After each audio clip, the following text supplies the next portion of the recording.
like had a senior moment, but it's gone now.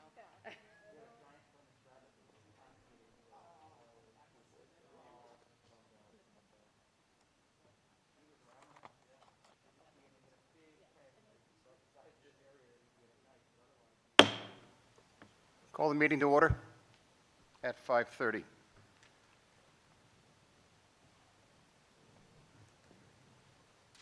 This is the March meeting of the Norwich Public Schools and the Board of Education.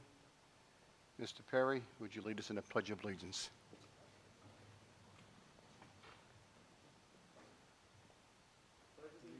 To the flag of the United States of America and to the republic for which it stands, one nation, under God, indivisible, with liberty and justice for all. Please remain standing. Mr. Chair, I know that we're just a small board of education, but sometimes world events overtake our local concerns. And as a place of learning and understanding, I feel that we need to acknowledge those events. So I'm asking the board, our audience here and at home, to take 30 seconds of silence to honor, contemplate, and pray for the people and nation of Ukraine in their fight against an unjust and unprovoked war.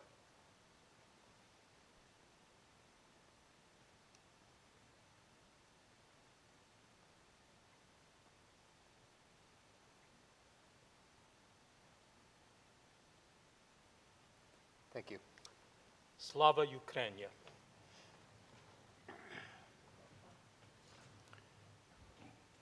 Amber, would you call the roll, please? We have Robert Alday, Mark Kulos, Kevin Saitani, Aaron Daniels, Christine D'Estachio, Greg Perry, and Carlene Sharmalis tonight. We have a quorum.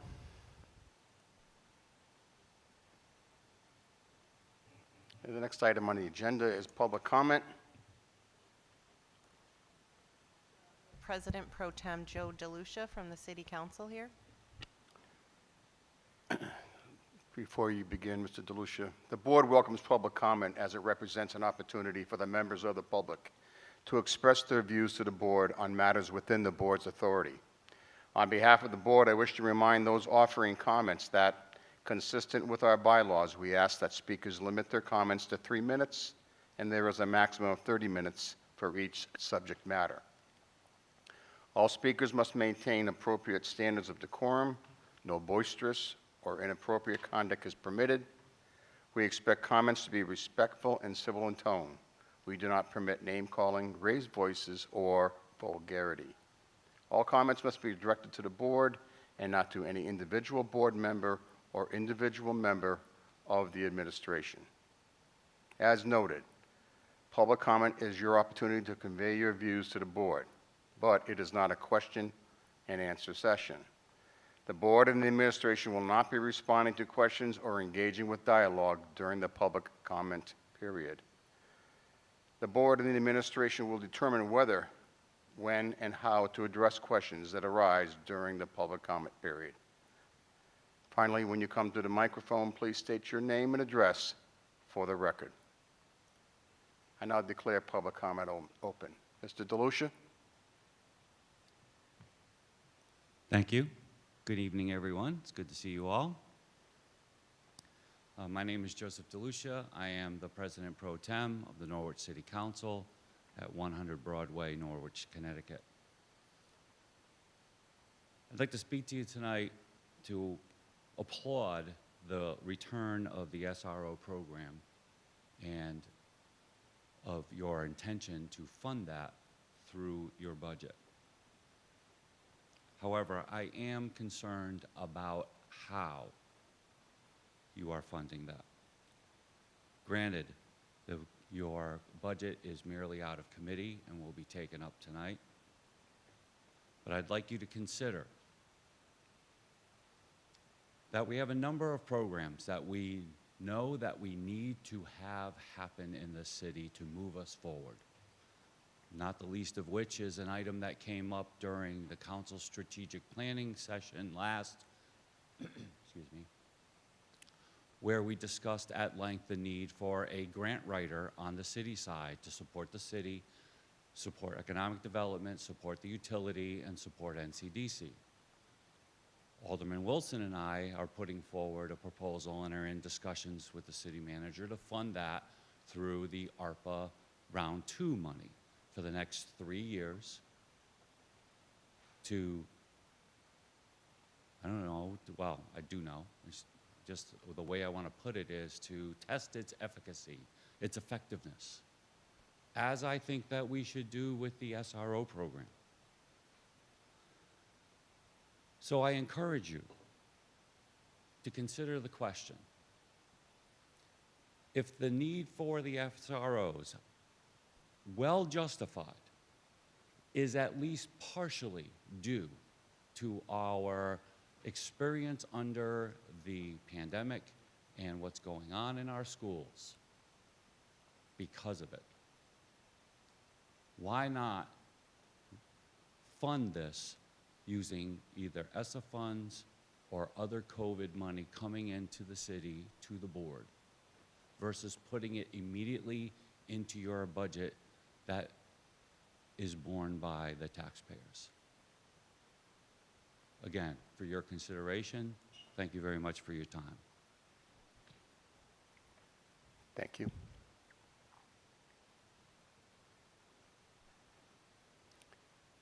Is there anyone else here for public comment? Is there anyone else here for public comment? Is there anyone else here for public comment? Public comment is closed. Next item on the agenda, 1.3. I need a motion from the floor on approval of minutes of the Board of Education meeting February 8th, 2022. Aaron Daniels, so move. Have a motion on the floor, Kevin Sitani, I second that. and we have a second. Is there any discussion? Hearing none. All those in favor? Aye. All those opposed? Unanimous of the people in attendance. Item 1.4, approval of minutes of the Special Board of Education meeting held on February 24th, 2022. I need a motion from the floor. So moved. Motion made by Mr. Kulos. Do I hear a second? Greg Perry, I'll second. Second by Mr. Perry. Is there any discussion? Hearing none. All those in favor? Aye. All those opposed? Unanimous by the presence of all the members in attendance. Sorry, Mr. Aldi, I'll be abstaining because I was absent from that one.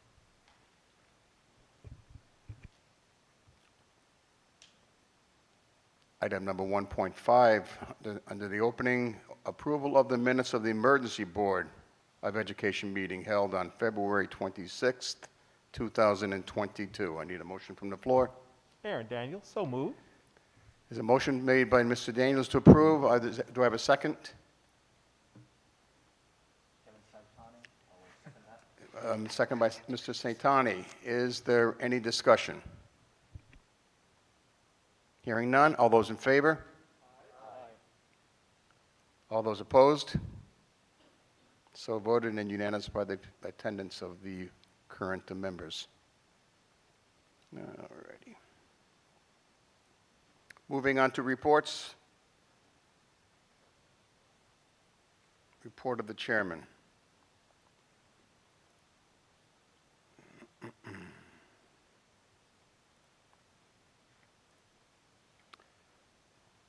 I have a couple of things I want to bring up under my report. One of them is a letter that was sent to us, and I'm going to read it. My name is Beth Damble. My father is Morton Krieger. He was born and raised in Norwich. He died on November 14th, 2021. He taught in Norwich for 40 years. His first year was as a 6th grade math teacher at Elizabeth Street Elementary School.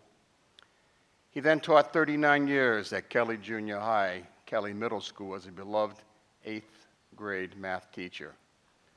I'm writing to you today on behalf of myself, my husband, our 2 sons, and the thousands of my dad's ex-students to ask that we be allowed to place a permanent cabinet in the front of the school at Kelly Middle School near the office to display some of his memorabilia. Not only was my dad a teacher at Kelly, but he created and directed the Kelly Pride drill team, and we would like to display some of his trophies, plaques, and letters Dad and his drill team members received over the years. I believe my dad helped raise thousands of Norwich children over the years. He inspired them to do better, to be better, and believe in themselves. He was a surrogate father to most of them. I would like to have a dedication of the cabinet, maybe to coincide with Kelly's 60th anniversary in the fall. So many of his ex-students may attend. Some of his drill team members could perform a few maneuvers during the ceremony. This could take place on a Saturday afternoon, so as not to disrupt students during school hours. My father was a dedicated teacher. He loved his students and cared very much about their well-being. I have many brothers from other mothers and sisters, from other misters, as I call his ex-students. We would all love to honor my dad with some kind of ceremony. We could possibly have newspaper reporters there as well. In closing, I thank you very much for taking the time to read my letter, as you can reach me at Sincerely, Beth Gamble.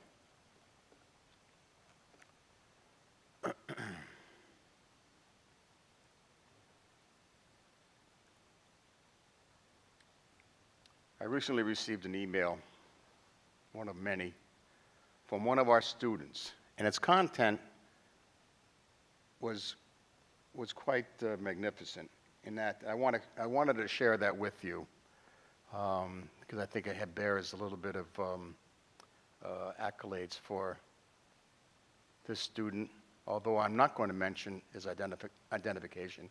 I have asked him if I can read this, and so I want to share this with you.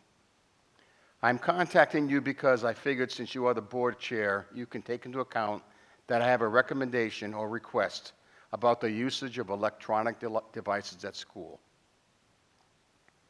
I personally don't think it would be harmful to let students use electronic devices during lunchtime, and in my opinion, it would help students who often use phones in class stop them from using them during those times. It allows students to have a break on their phones while at lunch and helps students with their urge to use it throughout the rest of the day. I personally don't own a device anymore, but when I did, I remember really wanting to use it during class.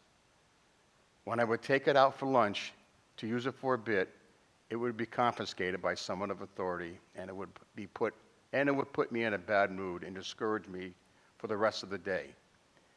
If I was allowed to use this said device during lunchtime, it would have been a big help to boost my mood and courage. And it would have motivated me to put more effort into my classwork and not to worry about my phone during class time. If this could at least be taken into account, please message me or email me back. This is a student email, so I might not get to you right away. If you don't get back to me, if you do get back to me, I would be honored and glad to hear your opinion and take into account your rebuttal on my recommendation. And hopefully we can settle something in between what you think and what I think. Thank you, and I wish you the best of luck.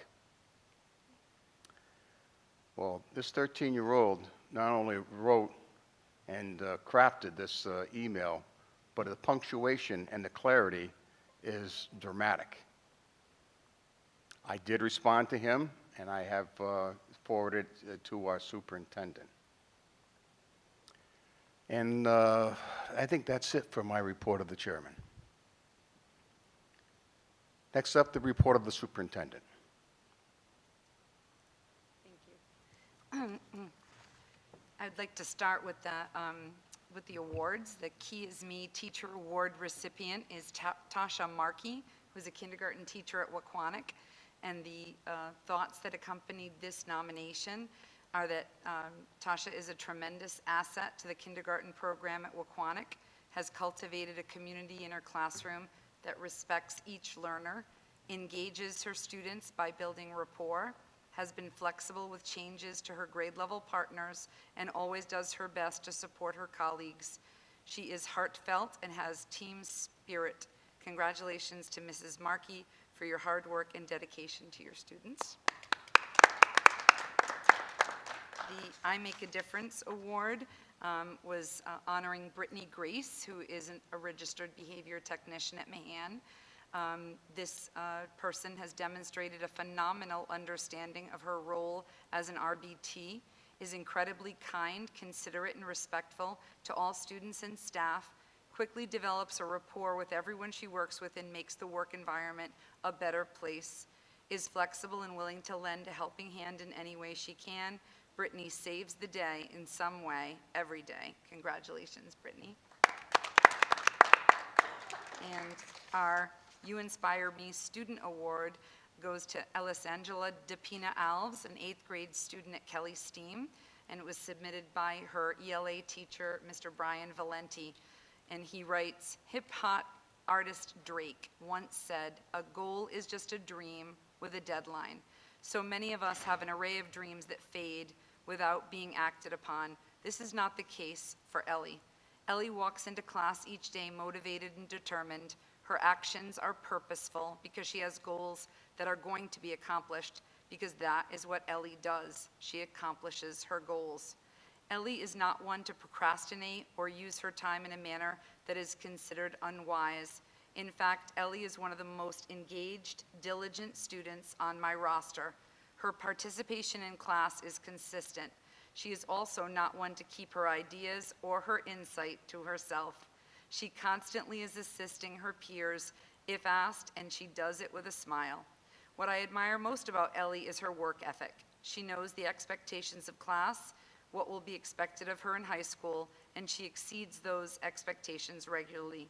I am inspired each day by Ellie to come to school and see what more she will do academically to get ready for next year, or what she will do with our SEL lessons to show what kindness in action looks like, or what she'll do to continue to make our class feel like a family. Her decency to every single person at our school is most admirable. Whatever goal, whatever dream Ellie has for herself, that deadline will be met, and I know she'll do it with poise and grace. Congratulations, Ellie. I'd like to welcome our Norwich School resource officers. They're sitting here in the front row this evening. As you know, the Board of Education recently restored these positions to schools, and in my report, I go through that chronology. Ms. Gloucester and I were really honored to participate in the selection of these fine officers. Officer Robert McKinney has been selected as the SRO for Teachers Memorial Global Studies. He graduated in 2009 from the University of Connecticut with a bachelor's in sociology and has served as a Norwich police officer since 2013. He works in the community policing unit, serves as a de-escalation instructor, and chairs the Juvenile Review Board. Officer McKinney is a youth advisory board member. He oversees the Recovery Coach Program and Social Work Intern Program. He sits on the NFA Attendance Committee and works with new police recruits. He is an ALICE certified instructor, and in addition to being stationed at Teachers as a home base, Officer McKinney will be the SRO who responds to Stanton, Moriarty, Mahan, and Waquanic elementary schools. Congratulations and welcome. Officer Heather Meikle,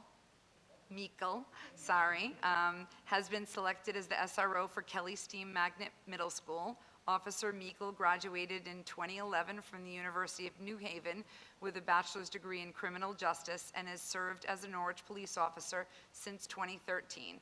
She works in the patrol unit on the evening shift. She has experience partnering with the Special Olympics, Boys and Girls Club, Mothers Against Drunk Drivers, and Advancement DUI Enforcement. She has served alongside Norwich Youth and Family Services in programs at Waquanic Elementary School and the Integrated Day Charter School. She has advanced training in sexual assault crimes, human trafficking, and the Governor's Task Force on Justice for Abused Children. In addition to being stationed at Kelly Middle School as her home base, Officer Meikle will be the SRO who responds to Bishop Preschool, Huntington, Uncas, and Veterans Elementary Schools. Welcome.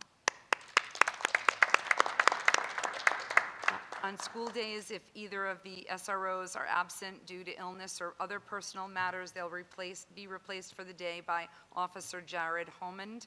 And Officer Homond will gain familiarity with all of the Norwich schools, which would provide a seamless transition in the absence of an SRO. He has served in the Norwich Police Department since 2014. The officers came to Kelly and Teachers Global on February 24th and met the students and staff, and then they participated in the National SRO training last week and are now certified, and they began their work yesterday and had a orientation in the morning by Assistant Superintendent Tamara Gloucester.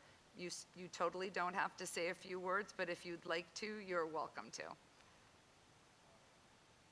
Or a little wave, like whatever you're comfortable with.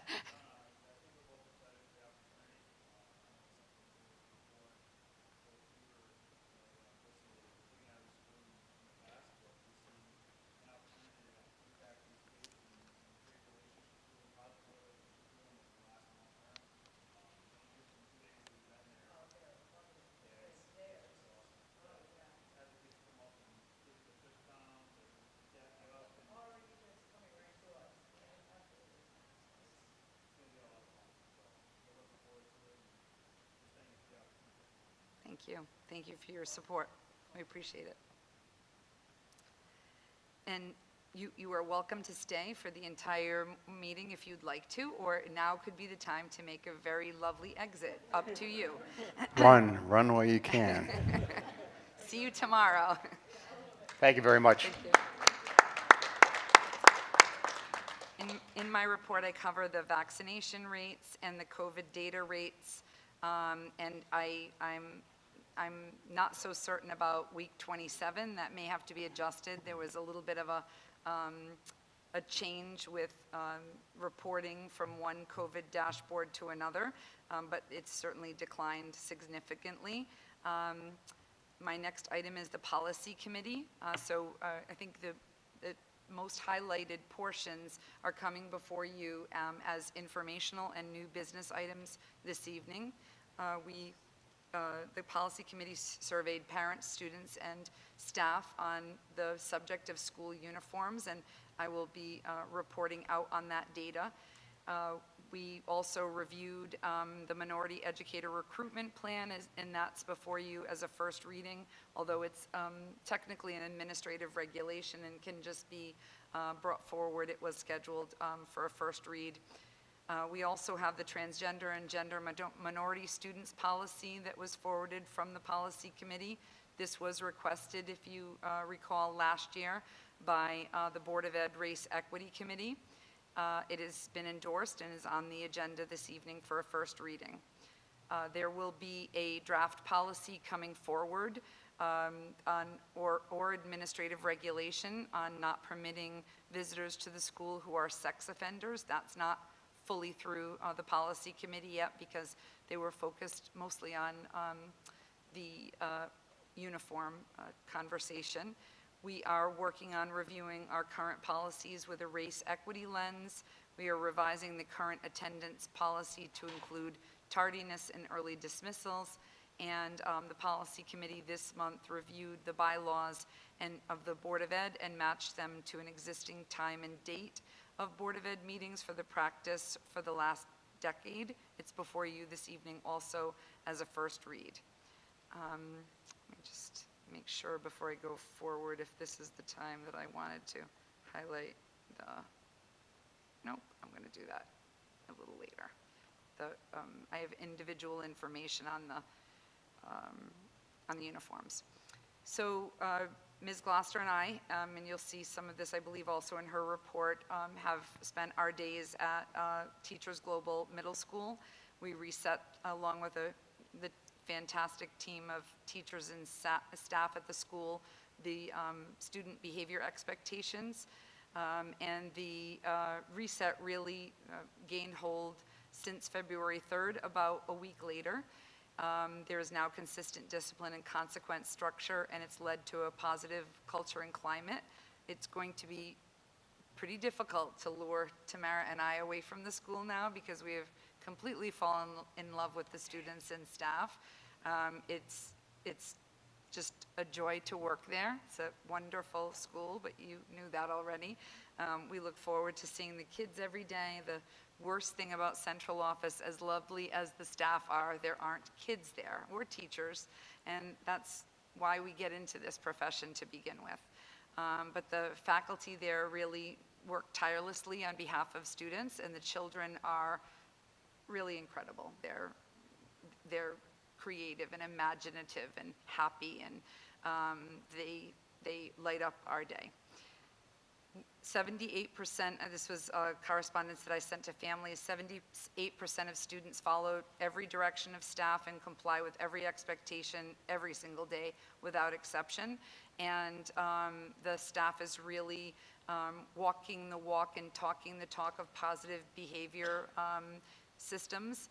So there's lots of reward celebrations and good news phone calls and emails to families from teachers and administrators. And our hope is that teachers take the time to communicate one piece of good news each day.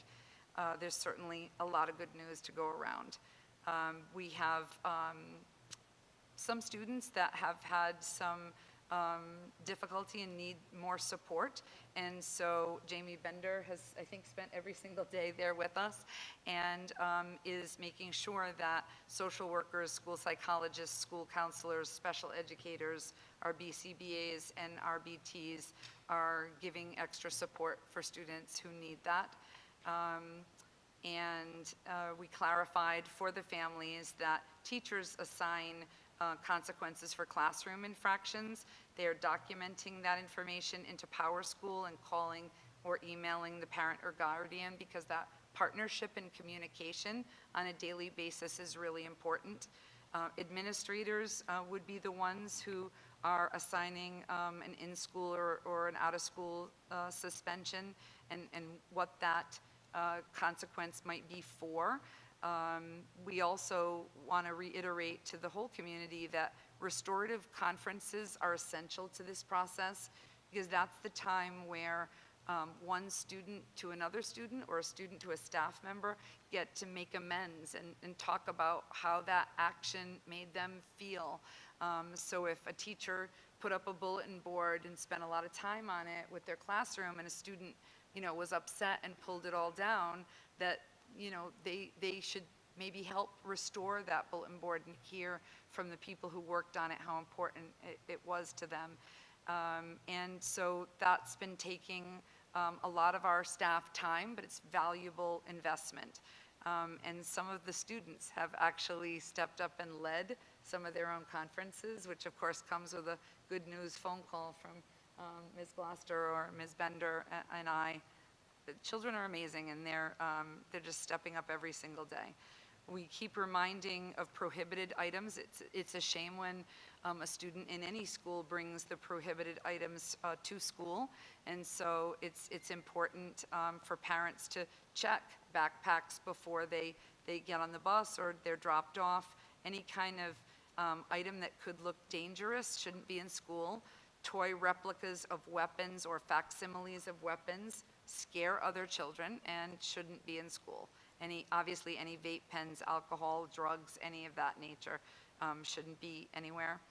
We also reminded parents that outside food and beverages are only permitted during school lunches. Students have had coffees, and sometimes I think they're faculty. I'm like, wait, that's a seventh grader. Sometimes there are sodas. We've asked them to, water is very appropriate during the day. If your parents would like to have you have a different type of beverage at lunch, please keep it in your locker or lunchbox. And we do a lot of coordinating with Kelly Middle School to make certain that the expectations of one school are consistent with that of the other. There have been a few fast food deliveries made during the day. That was a little surprising, but never since we put a halt to that, it hasn't happened again. The cell phone issue was an issue, a significant issue. I would say the first week and a half. We're not confiscating that many cell phones now. They were a major distraction during the school day, and as I'd like to contemplate with our team the students' request, but it takes time to go to your locker, get your stuff, bring it to lunch, go back to your locker, put it back in. So we'd have to take a look at the instructional time.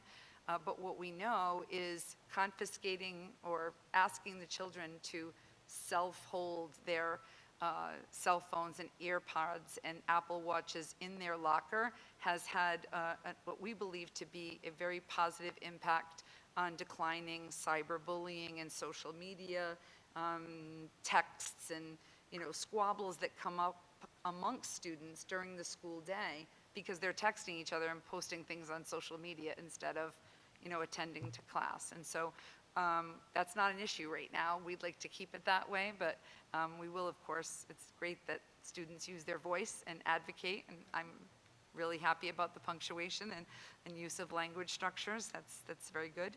And parents have been very supportive and understanding of this. In some cases, the parents say, I want my child to have access to a phone on the bus, particularly at the bus stop. Absolutely.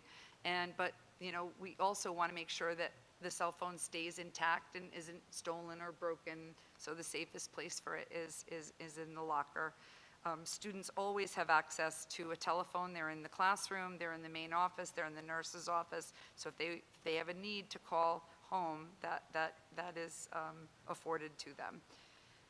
About 93% of students don't ever have their cell phones confiscated because we never see them. So you don't take what you can't see. And we have had this afternoon even some absolutely amazing conferences and discussions with families. And when we're on the same page, home and school, and the child sees that it makes for a really seamless day for kids. So we really appreciate all of the support from our faculty at the school and the parents, most certainly. The school uniform survey was really interesting. I hope you have a chance to go through it. The policy committee is not asking you to take action today. They're still processing the array of information. We included all of the data on which school, which grade, what % of the overall responses came from particular schools and grade levels. 1,576 parents responded to the parent survey. 962 students in grades 5 through 8, and 427 teachers, representing all schools. And as you can see, I tried to color code it for you. Students, by and large, would like the uniforms to go away. There are certainly some that feel safer with them, but that's not the majority. I would say parents largely, I shouldn't say largely in terms of the number of questions asked, agree by a small margin that uniforms should be present, but it was not a landslide in any sense of the imagination. The most significant scores come in school uniforms prevent bullying, competition, and peer pressure among students regarding designer and expensive clothing. 61.2% of parents agree with that statement, and 65.1% of teachers agree.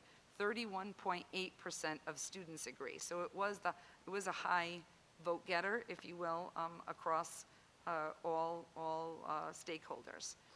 So the policy committee this evening is looking for Board of Ed member feedback, and they will be digesting more of the data. I also have, for your information, every comment that was made. There were thousands of them. Lots of really, really interesting information for the way that that Mr. Seitani, the chair of the policy committee, would like to look at this is making perhaps an initial decision or a decision at the April meeting for the uniform policy decision for next year. So nothing's changing this year per the policy committee's recommendation, but you as the greater board really have that say. And the way the policy committee would like to break this down is decision number 1 for the policy committee and their recommendation for the board is decide keeping or discontinuing uniforms. Decision number 2, if uniforms are discontinued, is it recommending a dress code policy for the board review and approval. We've received a model policy from Shipman and Goodwin that's available to you. Decision number 3, if uniforms are discontinued, will that be a preschool through 8th grade decision, or would you phase it in, starting with preschool through 2nd grade or preschool through 5th grade or all grades? And decision number 4, if uniforms are continued, will there be a recommendation for days of celebration, reward, and individuality based on that very important stakeholder feedback? Will there be modifications to the uniforms? So there were some students, staff, and parents who gave some suggestions on how you might, if you were to consider uniforms, how you might change the uniform itself, and bless you, and if you were to continue it, increasing days of individuality was really a consistent theme, and days of celebration. They want to dress up on picture days, and you'll also see some feedback from staff saying, if you're going to continue this, then let's all hold everybody accountable for the exact uniform. And because parents in the last 2 years have said, we'd like to take a look at having uniforms or not, and you hadn't yet made a decision, we have not been as strident in our particular, I can't even describe it. So if there's one element of the uniform missing, we have not been enforcing it to the highest level. We've certainly asked students to wear uniforms, but sending them home if an item is missing, we have not been doing that with fidelity. We want them in school. And so if whatever decision you make about uniforms, it will be, no pun intended, uniformly monitored to make sure that students are in full compliance every day. And so staff would like something consistent.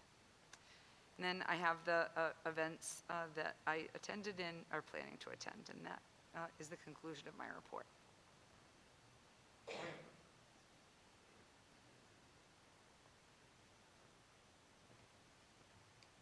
Questions? Mark? Yes, I noticed in the open-end responses that you gave us, some of the answers were in Spanish. Wondering if we could get a translation on those? Sure. Thank you.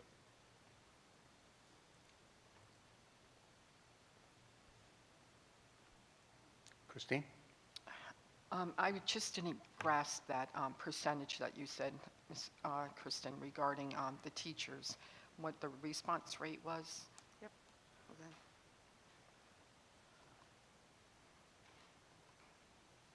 Okay. The full data set is attached with the graphs and whatnot in board docs. In my report. Oh, I'm sorry. I That's didn't see okay. that. In my report, it highlights, let me just get there, it's on page 8. So it's How did I miss that? 1,576 parents, 962 students, 427 teachers. Oh, okay. So it was very good survey results. And the percentage that said that they wanted uniforms to stay? So was- there's not, well, there is, was I no support right, no continuing use. uniforms for parents, 52.7% agree. For students, only 14.3% agree. And for teachers, teachers and principals was what the policy committee asked us to survey. 51.3%. So it's a small margin. It's very split. That's interesting. The comments are, and this is my personal opinion, the comments are most interesting. I could get stuck in those That's what I comments was for a reading. very long time. I missed Yep. that part. Thank you. Anyone else? Okay, thank you, Kristen. Certainly. Report of the Assistant Superintendent. Good evening. As Dr. Stringfellow has stated, that we have been at Global to reset expectations. We have created a system for documenting and supporting and entering discipline referrals in a timely manner such that staff can respond to the data that's there to determine students going through our scientific research-based intervention process, or SRBI, and as well as demonstrate or develop strategies to help support students academically or behaviorally. So we are improving school climate by focusing on the environment. Teachers are leading the incentives that are appropriate based on desired behaviors, as well as on, the outcome that students are in fact, complying to school rules. And staff are also working to facilitate engaging lessons to motivate students and inspire students in the classroom. So far, there has been positive outcomes from where we first started and when we've entered Global. We are averaging about 20 absences out of 395 outside of addressing behaviors, just so you know. That's impressive. So students are coming to school and they're greeting staff in the morning and like, oh, good morning. Before we used to get but they are, they're addressing staff. They're like, good morning, holding the doors, just like as Dr. Stringfellow had reported in her report as well. More students are wearing the uniforms, and not because we're like, wear uniforms. Uniforms was something we did not focus on. What we said what we would do is incentivize it. And so as a result, more students are coming to school in uniform across the board, 6th, 7th, and believe it or not, 8th grade. Parents are supporting us at home from the communication that has gone out in addressing student behaviors and issues at home such that it does help. So I feel like we have more of a parent support and parent engagement in addressing behaviors. Sometimes it is hard on the parents because we are like calling them and communicating with them and asking them to come to the school to address issues that are immediate, and they are doing that. And so we understand that that's hard, but we're looking to hopefully that rectify and get to the source of whatever the issue is that's actually causing the behavior. And we have received communication from parents that the communication has gotten better. So we are focused on, as Dr. Stringfellow stated, making positive communication home, whether it's through Kinvo, Dojo, email. We're using like all of the above, whichever is easiest to get that message out. And so you'll see in the report just how the data has been impacted. So when we first started, obviously, students responded to us being there and us reinforcing the expectation. So as a result, you'll see the data really sky high at teachers. And then it begins to decline over time. As they adjust, we adjust. And then same thing with the uniform compliance. You'll see that as well, that 6th grade from blue to orange, from 56 students wearing uniforms to 87, 16 in 7th grade to 72, and 26 in 8th grade to 56. And this was because we've had staff who came with us actually going around to rooms and literally like counting each student, and they started wearing the uniforms and just responding favorably. So we realized that, we really need to build and support students' intrinsic motivation through incentives because we understand that not everyone has that intrinsic motivation, so we do have to build that through extrinsic measures. The SROs were here earlier, and so they started on Monday, and I have met with them in the mornings just to get them acclimated to like their schedule, their day, what questions will they have over the past Monday and as well as on yesterday. They have walked the building both internally and as well as interior as well as exterior. They have walked the building. They've made sure that our doors are in fact closed. They did find a door in one of our buildings that was open, and so they made sure that it in fact was locked. They have introduced themselves to staff and to students. So as they said, how like the students are curious and asked questions about like, you know, their role and why they're here, and do they have to wear a uniform and everything else, you know, that you could possibly think of. They pretty much asked them about it. So they have supported the school day by like monitoring the hallways during transition, during dismissal. Specifically, they've been at our lunch duty, meeting with students, talking with students. And so they've continued to help support and get acclimated in the building as well. We have had an incident at both of the schools that they were able to, one was able to be there for support, the other, at the other location, they were there actually to intervene in a particular situation that could have gone wrong very quickly. So crisis averted, so glad that they were there for that as well. Regarding parent engagement, just so you know, we have had 3 scheduled virtual orientations for parent and family volunteers in February. The orientations were 75 minutes long. We reviewed the district policies, required forms, and the background screening. The 3 events were held the 15th of February, 17th, and the 23rd at various times to try and meet the demand of the schedule of our volunteers, just to be a little flexible. So that is well underway. And let's see here. I will report out that in terms of academics, right now, this week, we've started with our interim assessment blocks, which are an assessment to determine students' readiness for SBAC.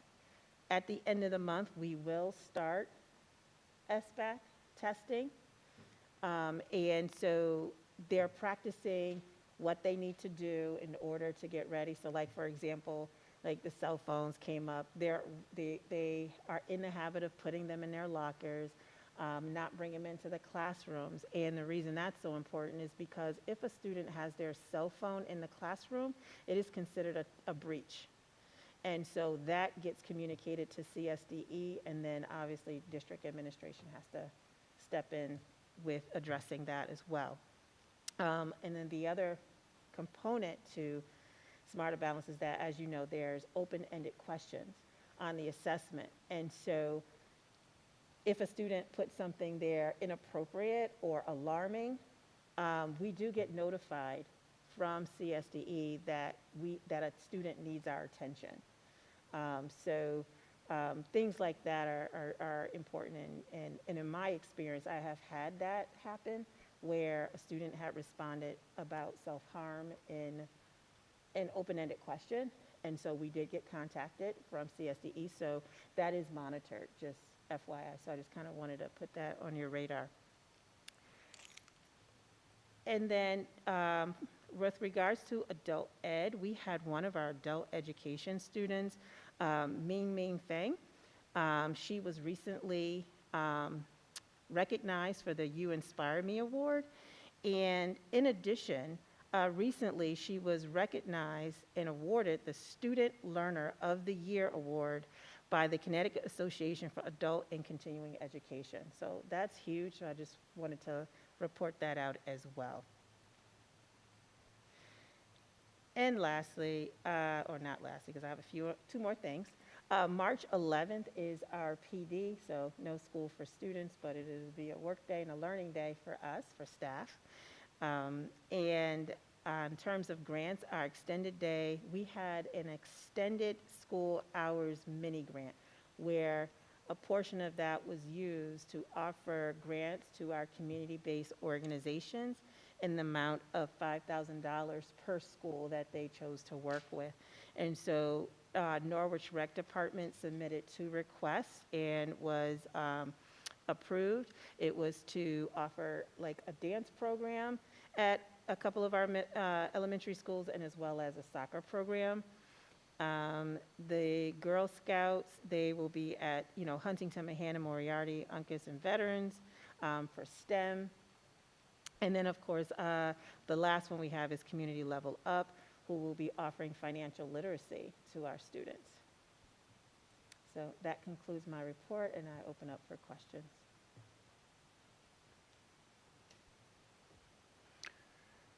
Questions from the board?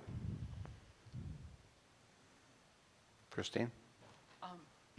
Tamara, so these grants were these ones that you wrote and applied for? Yes. That's So, great. That's great. Thank you. Yep. A lot of excellent programs. Thank you. Anyone else?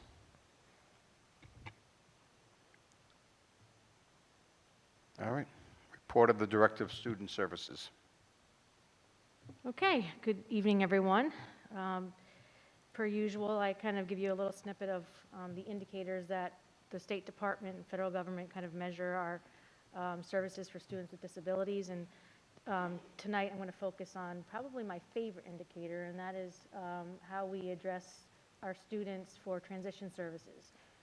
And really that speaks to the end game of what we do, right? We want students to be lifelong learners. We want them to be independent in our community. We want them to feel fulfilled in what they decide to embark upon after they leave us, whether it's work or school.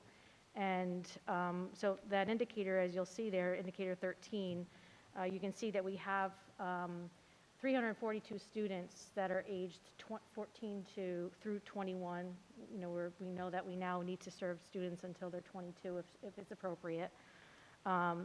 And we're used to thinking of Norwich as a pre-K to 8 district, but in my department, we really have to focus on it all on throughout their students' educational career. And part of that specialized service that we provide students is specifically around what we call transition. And in the students' individual plans, we have to focus on what leads them to that successful next step for them. And as you can see, there's some celebrations in terms of, we're really good with that indicator in terms of 100%. But I do want to say that there's always work to be done in that area, because we have students that come to us with such various needs throughout their educational career that we're always exploring what else do we need to provide for them to meet that success.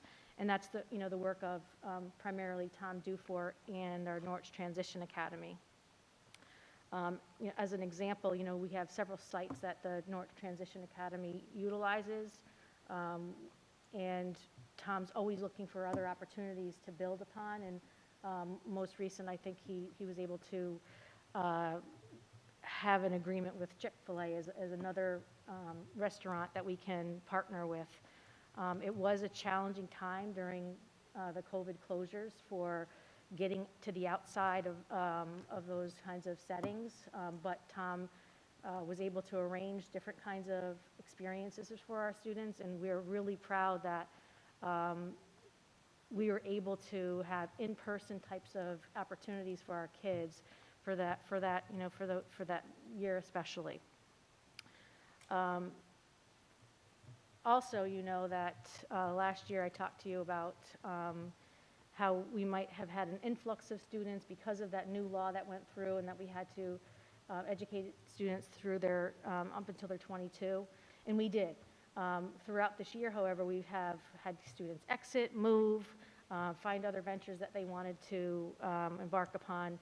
And as I mentioned in the beginning of my report, that there's always work to be done in this area, and so in order to make sure that we're capturing the needs of our population, Tom already has plans to like reach out to our other placements outside of Norwich Free Academy and some of the specialized programs that our students attend, because we realize there's a pocket there that we need to kind of latch into to share with them what the benefits are of our program.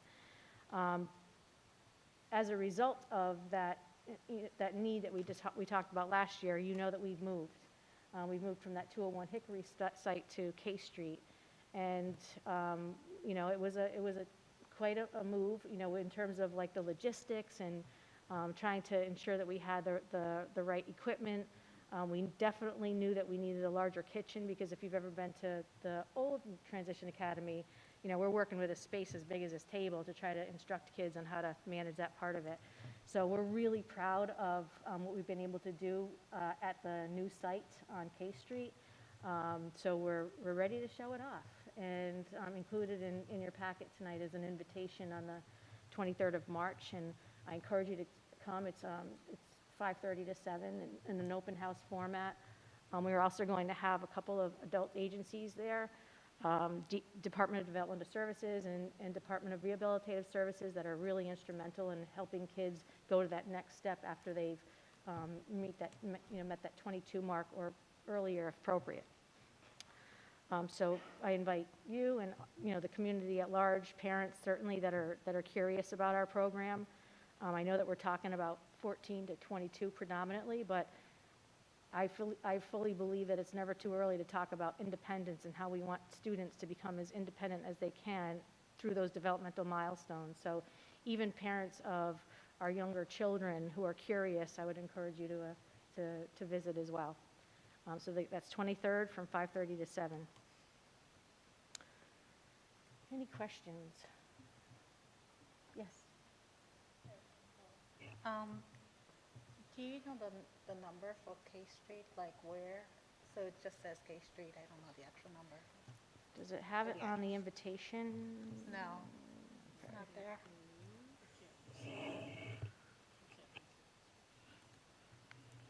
It's on Lower K Street as you come off of Town Street, so it's, It's 30 K Street. 30 K Street. 30 K Street, correct? Yes. Yep. Just past Dr. Cambridge's office. He did. Yeah, he's going to, I guess, in the end of April. yeah, so as you enter K Street, it's to your left. Off. For those of us who remember, there used to be special occasions banquet hall. Yeah, well, that was what, the KSC? Or? No, it was a special occasion. Special Dick occasions, Brax yeah. built that way back in the day. Yeah, so that's 2 weeks from Wednesday. That's a Wednesday evening. Yep. Welcome.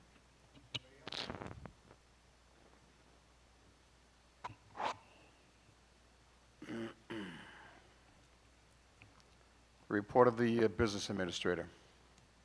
Good evening. In your board packet, you have all of the standard monthly reports from building administration.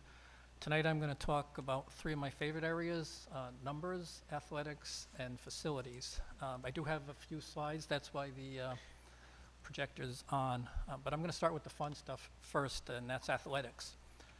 You might know that about 1.5 years ago, I moved into a new house, and anyone who's moved knows that you always have some boxes that get put in a corner in the basement or the attic, and after you move in, you never quite get to them. Well, Sunday it rained, and at the urging of my wife, I decided to tackle a couple of those boxes. And the first one I picked up, I found my Kelly Junior High yearbook. As you might recall, I'm a product of the Norwich school system, having gone to Stanton, Kelly, and NFA. So I sat there for a while and thumbed through it, and the pictures were black and white. And we always looked at the fun stuff. And what stuck in my mind was all the athletic pictures and extracurricular activities. And somehow, I don't know when, but a lot of those things went away. And what I saw in the yearbook from pictures besides the standard basketball and baseball and track stuff, we had pictures for gymnastics and cultural dance, a chess club. We even had bowling and archery. So I just want to, from a former student's perspective and relating to the email that the student said about how important the cell phone was at lunchtime, athletics in these programs are so important to students, and it's one of my great pleasures to see this Board of Ed administration, and especially Tamara and the Recreation Department, getting new grants to get these activities going again. And Lou Allen has been an amazing individual, and I love meeting with him. And in his report, he talks about Norwich Madness. We're all familiar with March Madness, but he met with me last week and was relaying the story of how that event happened, and he said the place was rocking. The students, he had unified sports basketball game, and the students for the boys and girls team were there. There were over 100 students, and it was a great event. So my job from the finance piece going forward is to help ensure that these programs remain in our budget and are funded. So I just wanted to start and highlight the athletic piece. So now I'm going to move on to facilities. If I can get on that. Whoops, that didn't work.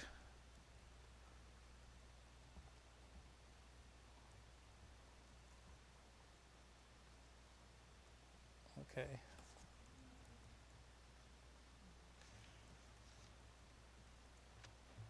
I might need help here. This mouse isn't.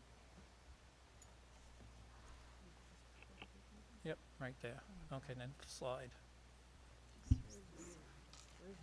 I don't pretend to be an IT guy. Slideshow. No, slideshow on the top. On the orange bar in the middle, on top, slideshow. One over one. Oops. So close. Joe.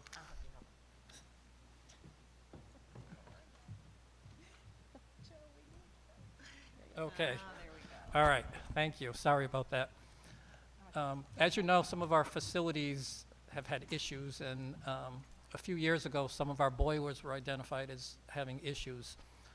I've been here a year now and 3 weeks, which I find hard to believe, but there's never a dull moment. When I came last April, one of the first challenges I had was the Stanton boiler.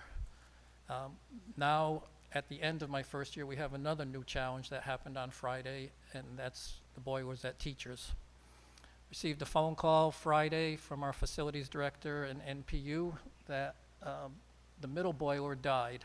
I mean, the boiler on the forefront died, was leaking and beyond repair. The second boiler in this picture is not functional, so we're now running on that last boiler. The boilers have been there since the construction of the school almost 50 years ago. We have a meeting this Friday with Van Zelm Engineering. I just wanted to make sure they got 5-0. Yeah, 5-0, not 5 years. They look nice, but they're really old. So we're running on one boiler right now.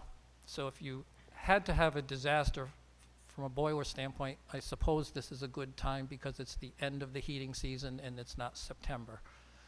And fortunately, the boiler does not provide our hot water. It comes from 2 domestic hot water heaters. So as long as we can make it through the balance of this month and into April, we'll be okay from a heat standpoint. Van Zelm Engineering Services is coming down Friday to examine and come up with a proposal to replace the boilers. They have worked with DRA, the architectural firm that the building committee has engaged and is working on a school building project. Fortunately, this room is a big room, and we have double doors to remove the boilers, not like Stanton, so that'll be easier.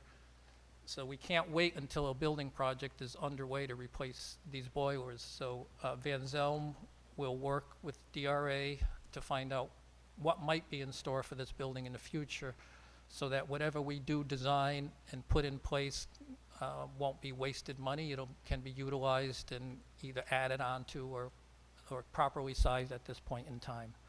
So I'm anticipating that much like Stanton, the replacements will be high efficiency condensing boilers, 95% efficiency, and we'll see improved heating costs. So we'll keep you posted on that.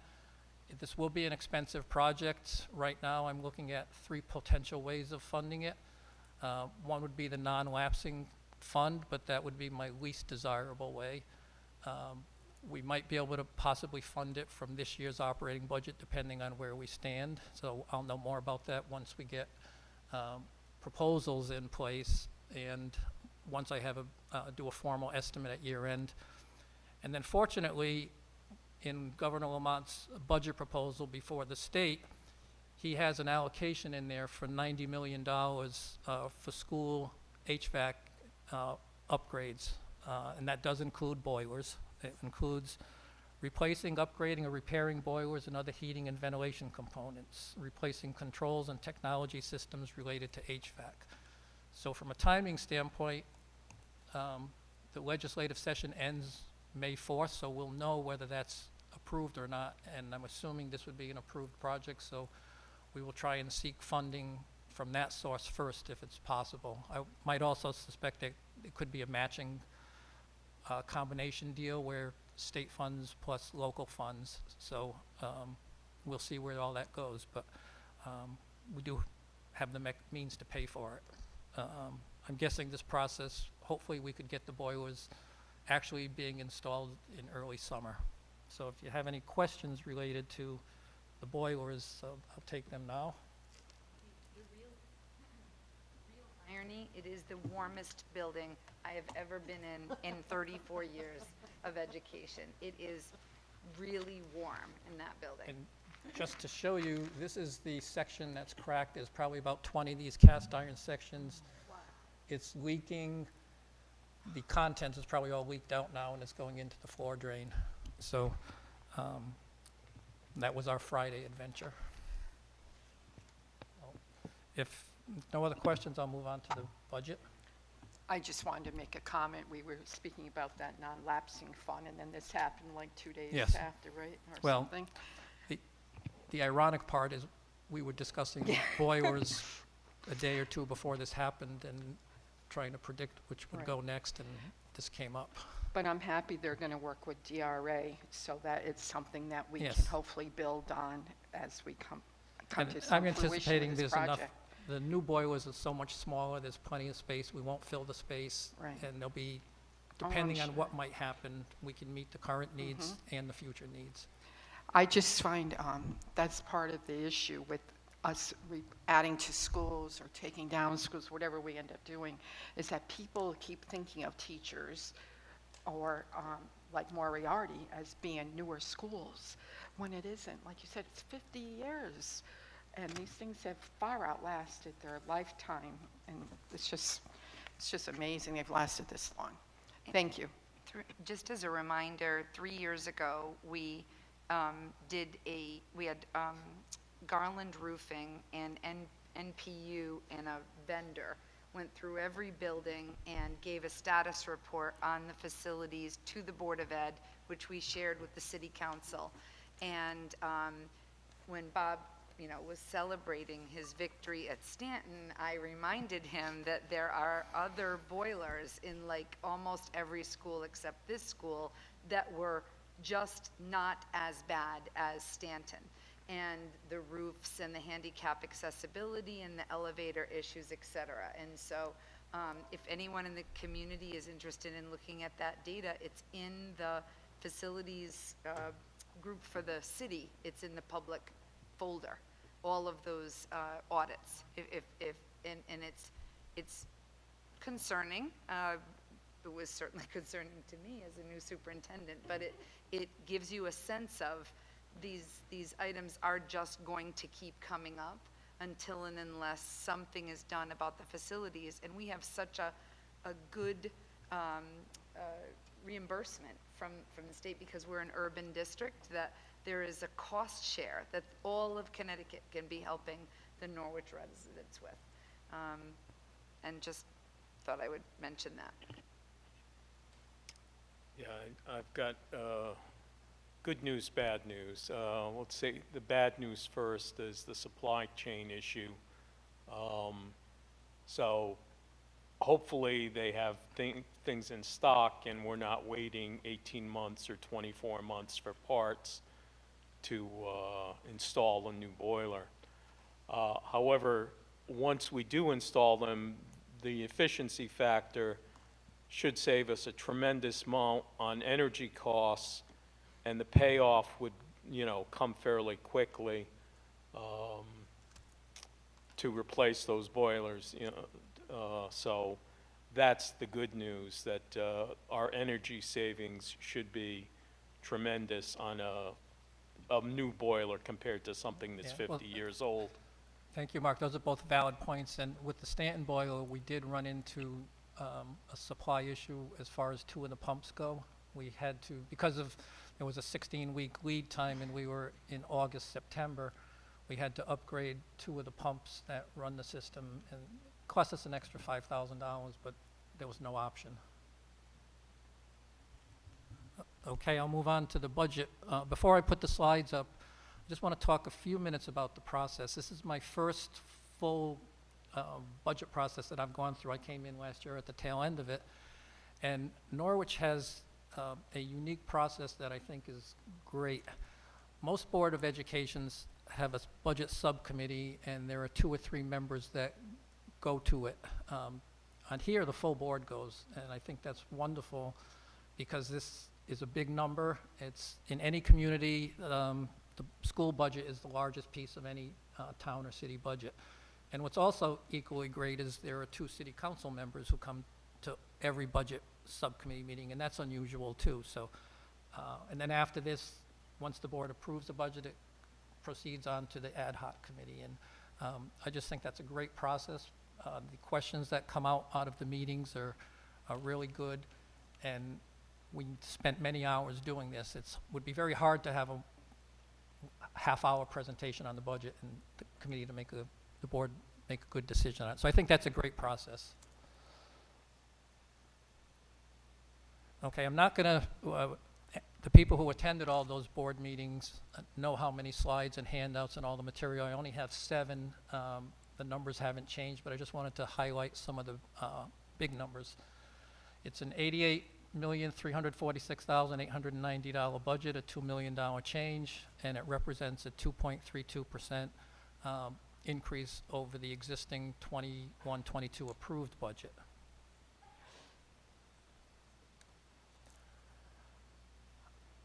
The State Association of Business Managers and CAPS, the superintendent's group, they collect the data on all these school budget requests. They have superintendent budget requests, then the next column is the Board of Ed budget approval, and then you don't see the 3rd and 4th columns. They have City Council or Board of Selectmen approval or Finance Committee, and then the final budget. So we all the districts fill this out as they go along. We always look at this as a litmus test or a measure of the budget, and it doesn't mean if Fairfield's at a 6.2% budget that's what Norwich should be at, but it's just a tool to look at. And this year it seems, these are the districts that have reported as of this past Friday. It's still early on in the process. Everybody's going to the budget process right now. So I think there's 34 districts on there, and at 2.32%, you would see that would be in the lower piece. One of our neighbors, Stonington Public School, is at close to us at 2.83. The only district that's in our DIRG is Stanford, and they're at 4.56. They're a really big district. Their budget is about $280 million. Seems the majority of them are close to 4 and 5%, and they seem higher than normal. And I don't know why. I don't have an answer for that yet. And you also have another column on there, the non-lapsing account. That's a question that was asked, what towns have a non-lapsing account? So you can see if that column were there 4 or 5 years ago, it wouldn't be nearly as populated as it is now. A lot of cities and towns are recognizing the value of that, and after the meeting tonight, I'll be reporting where Norwich's are and will be added to the table. I get this report probably every 3rd day, and we're asked to just update it, but I thought I'd just share that with people to see. This is basically one of the slides I showed last time. These are the big groupings that make up the bulk of our budget. If you look at the top 4 items, that's like 91.1% of our budget, I think. And those, you have some control over them. I mean, you have control over how many FTEs you have to some extent. The tuitions, that's pretty much a fixed number. Our kids are going to go somewhere, and that's what the districts charge. Heating, electricity, and water, we're going to pay that no matter what. And those are the special ed contracted services that our students take up. So that's, a little over 94% of the budget. Everything else is just under 6%. During our budget meetings, there were a couple questions on what some of these objects meant, what were rolled up into them. And I did send a response out on one of Alderwoman Gould's questions, and you could see we still have work to do in terms of breaking things out where they belong. One area that wasn't identified, what makes up purchase services, well, what's in there right now are the Resource Officers Program, Kelly Services, which provides us our substitute service besides the employees that we hire on our own. People might not know, but we have a print shop. It's a contracted service. It's located in the basement of Stanton. It was a 5-year contract. The contract expires at the end of June. And our obligation, not counting some supplies, is just under $205,000. It's run by Canon. They have 2 employees that are not ours. So Dr. Stringfellow and I have discussed that. We think there might be a better way of providing print services, so that'll be one of our projects during the next coming school year. Then the technology outside services, which we discussed at length during the technology piece, and then copiers, and the remaining $6,500 is just little stuff. These are a few things that I just wanted to highlight. As we know from our meetings, health insurance is a big increase. We're looking at a 20% increase. That's what the city has budgeted right now.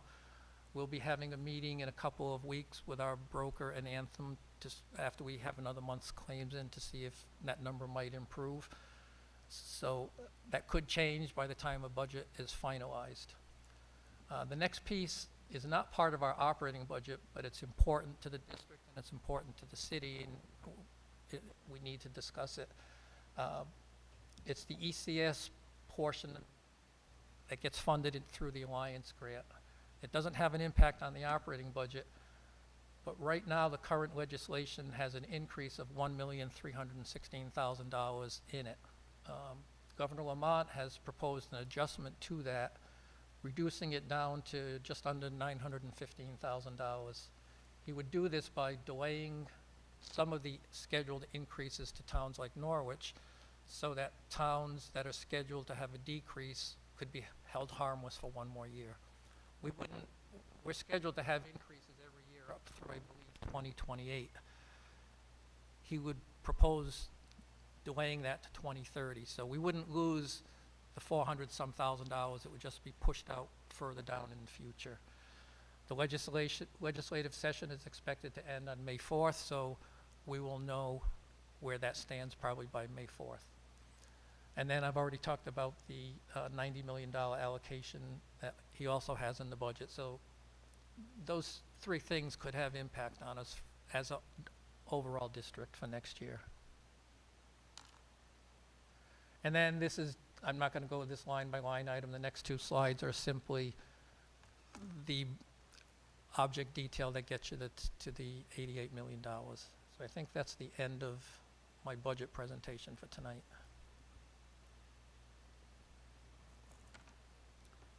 From the board?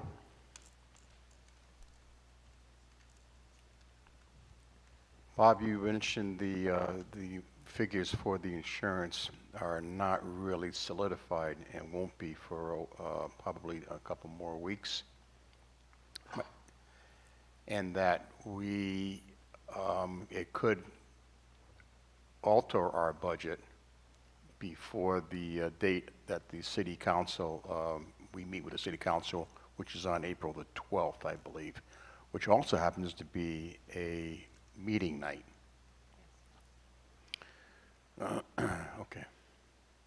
And we do have an action item. We have an action item on tonight's agenda for the budget. So that maybe give us that, give some consideration when we do come to that portion of the meeting that, this is not really the final number, and it could change. It could go down, correct? That's correct. It could go down, it could go up. As we know, the board approves a number tonight. The city council meeting is April 12th, and even at that point, that might not be a final budget.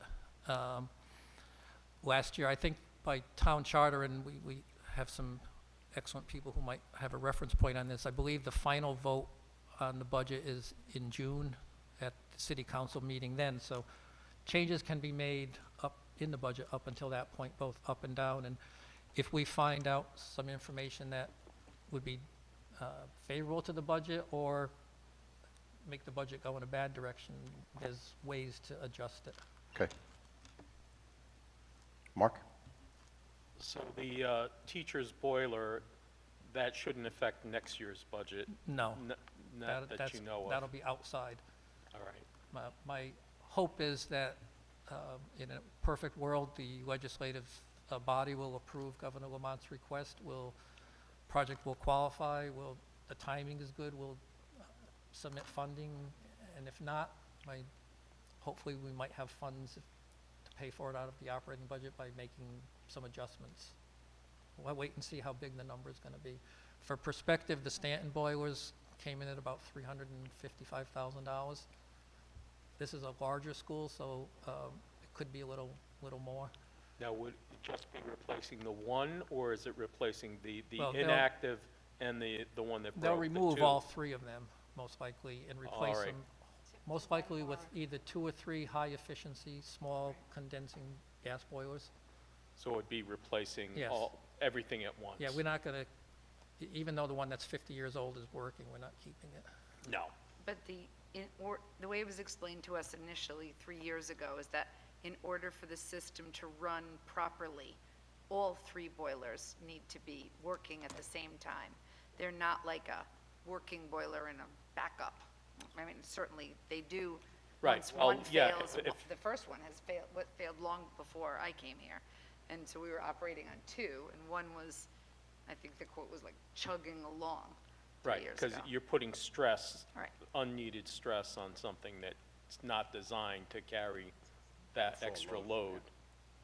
And it's March, and we have had teachers request to really hot, really, really hot in the school. So Yeah. we've had teachers open windows, that sets it off, but there's no other choice. We had a request to turn on the air conditioning. It was so hot, and it's cold out. Well, because those boilers are stressed too, and the controls are probably old, they're not operating at the Right. the proper levels Yeah, a good way of either. putting that, it's either on or off. Right. Yes. Yeah.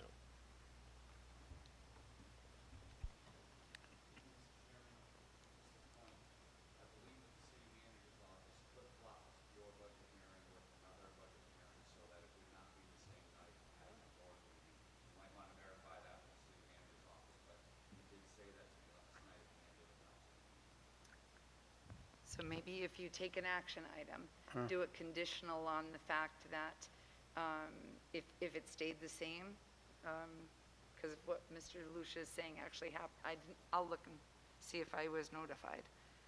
I'm texting. Okay, thank you. I can text them. That was done last night, Joe?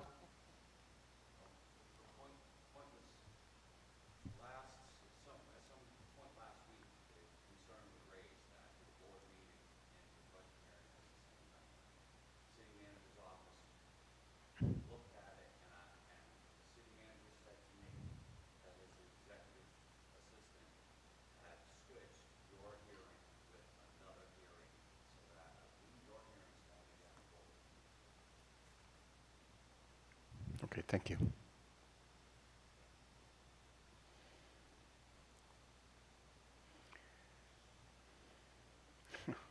All right. Let's go to new business. Item number 3.1. The discussion of possible action regarding the 2022-2023 Norwich Board of Education proposed budget.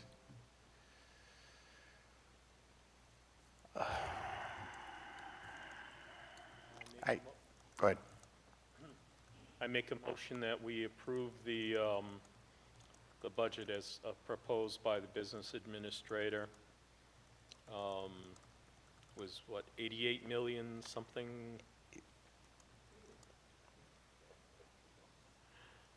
I don't have the exact figure in front of me. Bob, can you offer the exact figure? It's on the sheet. It's $88,346,890, a 3.32% increase. No, 2 2 point. 2 point, sorry, 2.32, yes, 2.32. We'll take the extra 800,000. All right, so that's my motion. Aaron Daniels, I will second that motion. There's a motion on the floor to accept the superintendent's budget as stated, and there's a second. Discussion, please.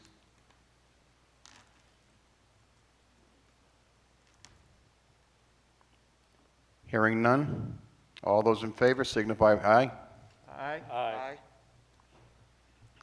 Anybody opposed? So voted, unanimous.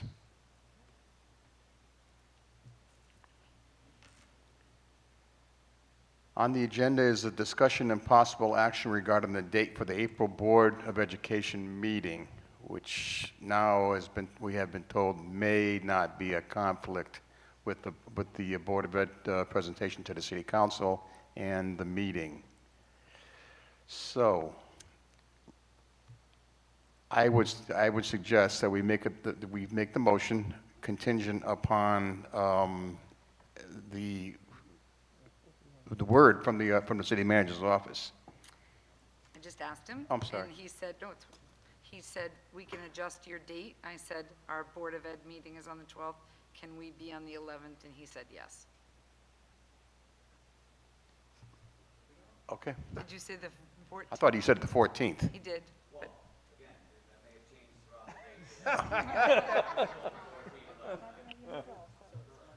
Okay. Bob's, Bob The Sprensky. 14th, one might consider as a better option because you meet on the 12th. And if there's no provision in your bylaws to have to approve a budget in March, well, you could approve it tonight and then you could always amend it on the 12th before it goes to the city council on the 14th. If there's a change. Oh, I guess you couldn't do that then.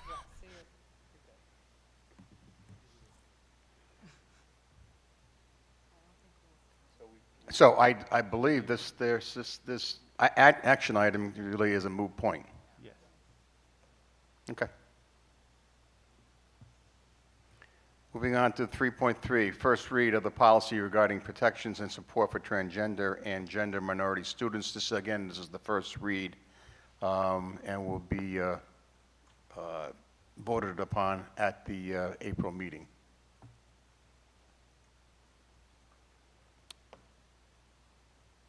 Item 3.4, first read again, policy number 9325 is a revision. Again, this is a first read. And will be voted upon at the next meeting.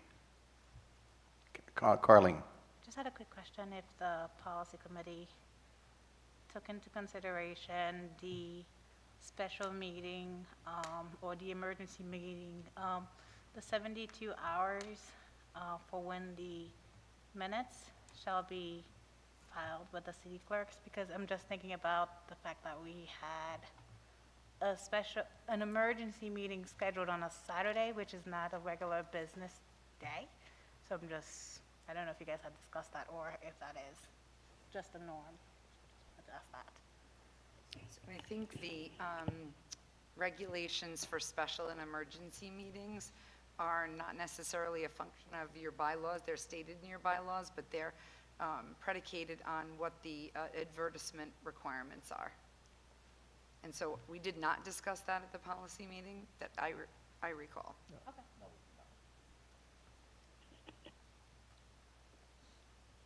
Yeah, the rules on special and emergency meeting are set by the FOI laws in the state of Connecticut as far as notice and the posting of minutes.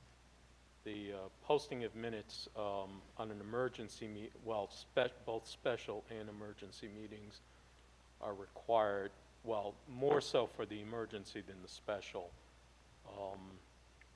Because there is no notice on an emergency meeting, you have to post the minutes within the specific time limits. And the special and emergency meetings you're just limited to the posted agenda. You cannot alter the agenda at all.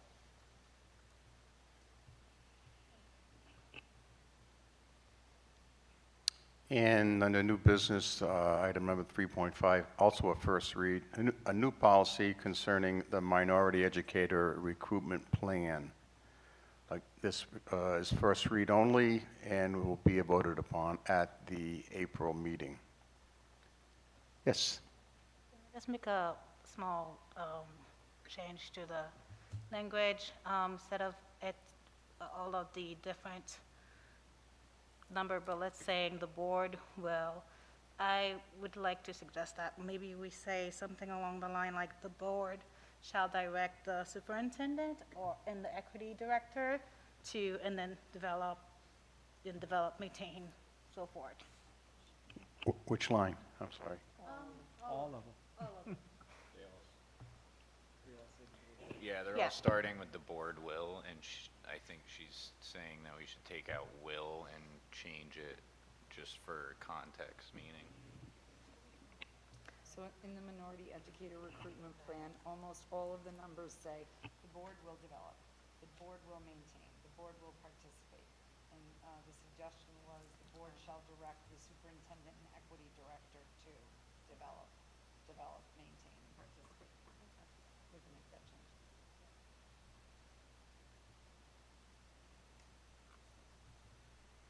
Christine? I have a question regarding the policy first read regarding protections and support for transgender and gender. I went off, sorry. Question regarding the policy regarding protections and support for transgender and gender minority students. This was the first time I had a chance to peruse it, so I might be in error, but from my quick first read of it, or skim, I should say, I just have a question regarding the use of the restrooms. Am I correct in understanding that the transgender and gender minority students will be using the same bathrooms as kids who, I'm still sorry, but I'm still adjusting to all the terminology, as the kids who do identify as the sex that they are born? They will be? No, it's called cisgender. Cisgender. So, I did read that, but I didn't want to say the wrong this- thing. This policy doesn't speak to the specifics that you're bringing up. It's making certain that the Board of Education is committed to creating a safe, supportive, and inclusive learning environment that is free from discrimination based Right. on sex, sexual orientation, gender Right. identity, etc. And it requires the administration to develop administrative regulations that are in accordance with law. And so it's a longer conversation than a yes or no answer. And so we can get back to you. It's more determined based on the preference of the individual. Okay, so there's going to be further discussion regarding that then, I assume from what you're saying, when we get into more specifics regarding facilities, bathroom facilities, et cetera? Yes. Okay. So the policy makes certain that Go ahead. that everything in the school department, restrooms are one component of the everything, Right. are that no person is discriminated against. That's Right. what is in front of you. Okay. But All right. yes, we can, I just want to make sure I get clarification on that as we go forward on this. so such things as, say the pronoun that person prefers to use, that's used. Oh, I know all that part. Yeah, consistently, my yes. concern is the bathroom But- facilities. You know, to feel that they're included in the Oh, I conversation. know all that. I know yeah. that. Yeah, but, But I'm also concerned about the children who might not be comfortable with it either. So I'm Right. thinking of them. but I believe are there like, well, that's a whole different Yeah, so as we get into the conversation. details, I just want to know of them.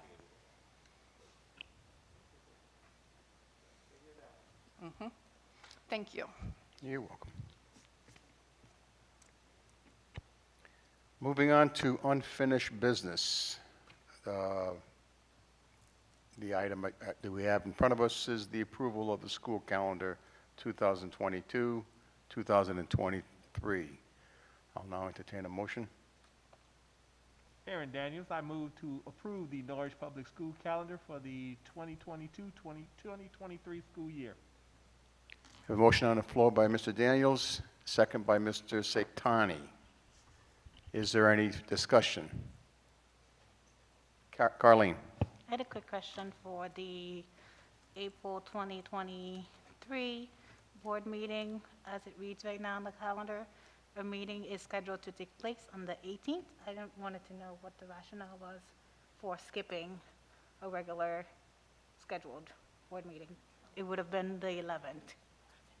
On Schools will- vacation? Okay. Okay.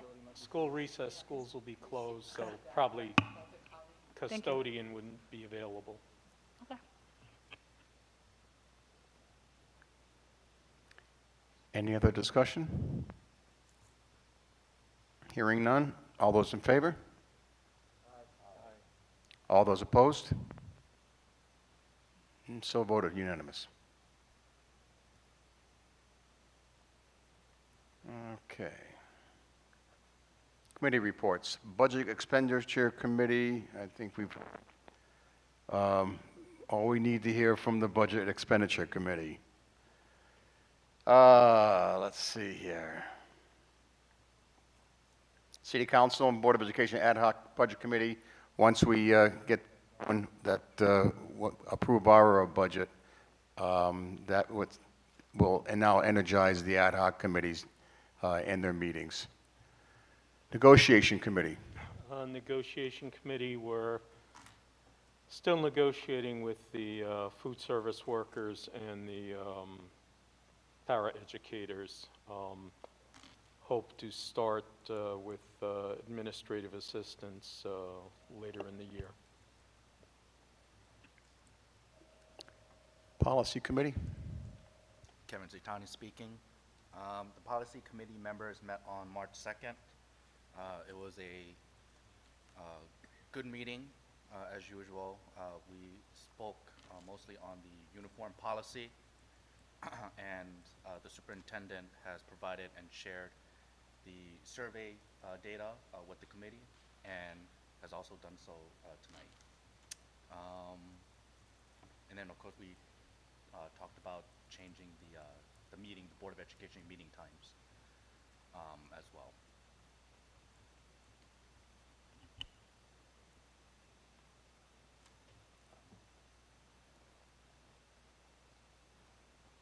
School Building Committee. You want to take that, Christine, or you? I guess so. There isn't really much to say, except that the survey was supposed to be gone, excuse me, have gone out, and we haven't had another meeting. So I haven't seen the results of that survey. I don't know if you've seen anything. Mr. Kulas, I thought I might have missed something. So we should be hearing very soon about our next scheduled meeting. Yeah, at our last meeting, DRA gave us Another the engineering reports on all the schools, which they went over with us. You know, very, very dry data, and they're still waiting for the determinative demographic data to come in for what our school population is going to look like in 5 years, 10 years. the projections. I guess they've been working with central office on that? Yes. Yeah. Okay.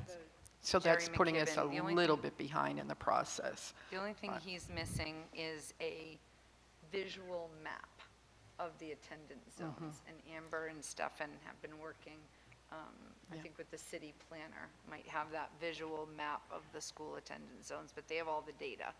And so I can't remember, I think I messaged the board that they should be ready sometime in March, because Bob and I met with them at Global in early February. Right, so they're basically going to map out where every student lives in relation to the schools to determine, where our students are. And then, They usually give a 10-year projection of where students will live based upon the age of the neighborhood, if you will, and they do a projection based upon the likelihood, given the age of the female residents in the town. It's a very interesting presentation, but it speaks to households with young children now for the forecasting. We'll have high school age children, and that it's really, a younger group of individuals who will be bringing forth the school age children that will occupy the preschools and the elementary schools going forward. It's interesting when they do it. Definitely. But they put a lot into it. It becomes a very deep, right, they probably have to look at housing stock and state demographic Everything. data. they'll and- pull all of the sales of homes and how long the homes are staying on the market, and how many, the census data will be really important, and how what neighborhoods are turning over. All of that will be included, so it'll give you a better sense. If I remember correct, our last demographic deep dive was over 5 years ago, I believe. Was longer than that. It was the, I've seen because it was at least, I think, 5 years old when I came on board, because we looked through it at the first facilities meeting that I attended before it became an official formal committee, facilities meeting. right? So It's a great marketing tool, that's the thing. I mean, many departments will, gain a lot of information. That'll be, so I mean, it's worth the expense that's added, to have it done, to say the least. A lot of probably help departments our will profit from transportation it. Coordinator too. for Everything knowing about it. exactly Where our students are living. That's true. And they will be scheduling another community meeting also. So, and hopefully with, the mask mandates being lifted, et cetera, maybe we'll have a larger crowd present at the next meeting, I hope. Thank you. Otis Library. Joshua Chapman. I did meet with the Otis Library. I met with their board on the 28th of February. They had a couple vacancies from prior that they recently filled. Both of the new candidates working at the library are doing really well. Nothing major has changed recently with the library. I did speak with the board about recent thoughts of starting a mobile library, which I thought was a really good idea. So we've been discussing that, and hopefully soon that will be something we can make happen. Just comment, I know that Kathy Weiland, their genealogy expert, she's left the library, so I don't know if she retired or went on to another job, so she was very helpful in the genealogical research. Hopefully they've replaced her or found someone to deep dive into the genealogy, because Norwich goes back at least to 1659, so we have, enormous records. It's very helpful. within the Otis Library, there is a great record section, which I did have the honor of seeing the whole, and they actually have all of the Norwich bulletins right back from the first day that they were posted, so it's all archived in there. Thank you, Josh. All right, Integrated Day Charter. So we had 2 meetings last month, our first on February 16th, a regular meeting, and then a special meeting about COVID mitigation moving forward at the end of the month on the 28th. So I'll start with some of the stuff at the regular meeting. The IDCS charter renewal went exceptionally well with the state, and the charter was renewed for 5 years.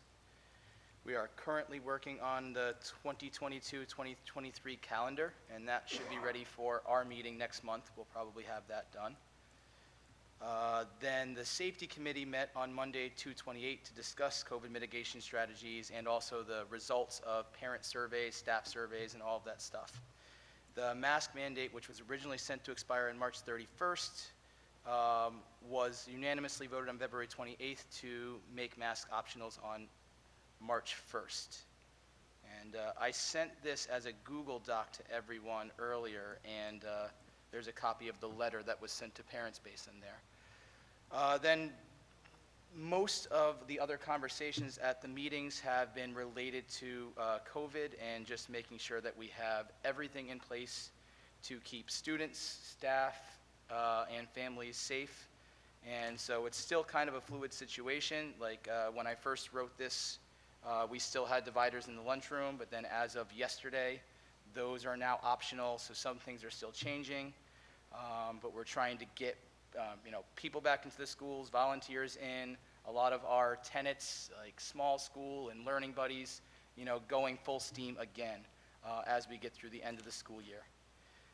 It is the 25th anniversary this year, so the 25th Anniversary Committee has begun meeting and has decided on a date of June 3rd for our 25th anniversary celebration.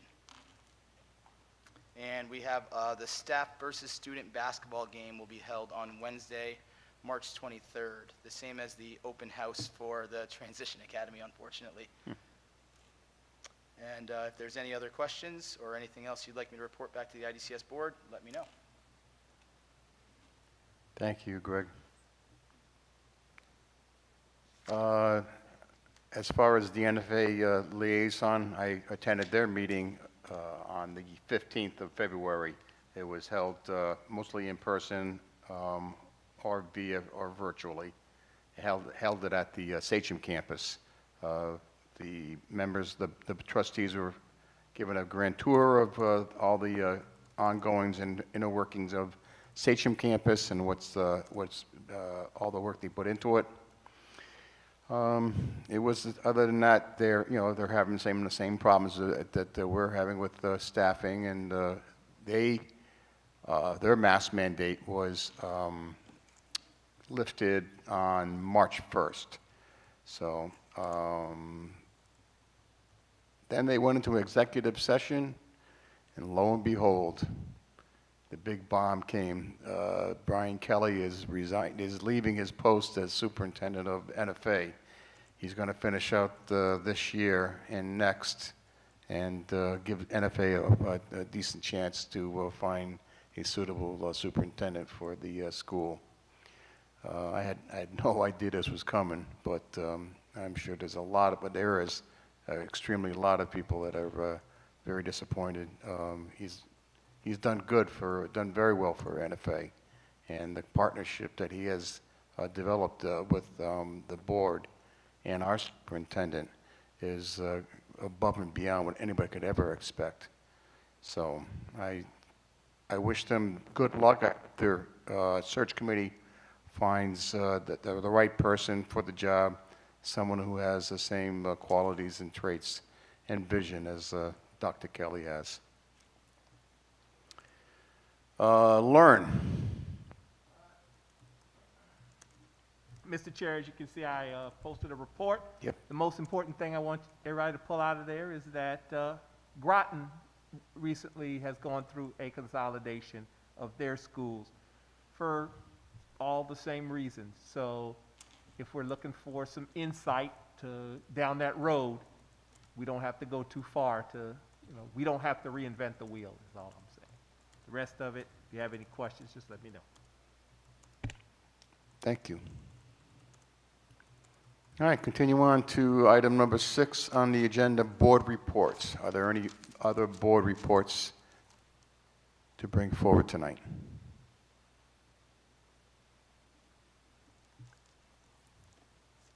Okay, hearing none. Item number 7, the additional reports are posted to our board docs, the year-to-date budget report, the enrollment, and the personnel report. If there is any questions about that or any comments, feel free to speak up.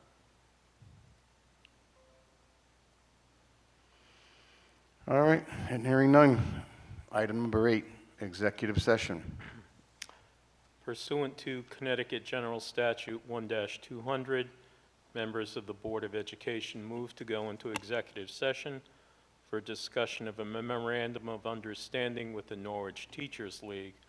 Dr. Christian E. Stringfellow, Tamara Gloucester, Robert Sierpinski, Jamie Bender, and Amber Ritigliano may be asked to participate for some or all of the executive session at the request of the Board of Education. We'd be retiring to the Kelly Community Room. Aaron Daniels, I second that motion. Got a motion on the floor and it's seconded. Is there any discussion? All those in favor? Aye. Opposed? So voted. We are in an executive session. I think that Amber had arranged for you to go into this small room. She said that it wasn't available. I'm